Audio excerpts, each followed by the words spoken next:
వేములవాడకు వచ్చిన అత్తమ్మ వాళ్ళ ఇంటికి. సో అక్కడైతే ఈవినింగ్ టైంలో ఇట్లా సాటర్డే రోజు పొలం కాడికి వెళ్ళాం అనమాట. అక్కడ మాకు అంటే 2 బర్రెలు ఉంటాయి. ఆ బర్రె రీసెంట్గానే ఈనింది. సో దాని దగ్గర నుంచి morning 2.5 litres, night 2.5 litres milk వస్తాయి అనమాట. మార్నింగ్ ఏమో పెరుగు తోడు పెట్టేస్తాము సాటర్డే కాబట్టి, అండ్ 2.5 లీటర్స్ పెరుగు తోడు పెట్టేస్తాము. సో ఇదైతే పెరుగు తోడు పెట్టింది అనమాట. పొయ్యి మీద కాచి పెరుగు తోడు పెట్టింది.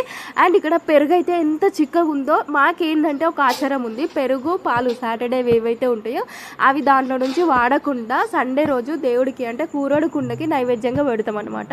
నైవేద్యంగా పెట్టి దాన్ని హారం అని అంటారు. మా వాళ్ళు అయితే నాకు అదే చెప్పాను, మా అత్తమ్మ హారం పెడతారు అని అంటారు. అట్లా పెట్టేసి దాన్ని వాడుకుంటాం అనమాట. అసలు ఎంత మంచి మిల్క్ ఉన్నాయంటే మంచి టేస్ట్, అసలు ఎంత చిక్కగా ఉన్నాయో. నేనైతే ఇక్కడ మీగడ తీస్తున్నా, ఈ మీగడతో నెయ్యి వేసుకుందామని చెప్పేసి.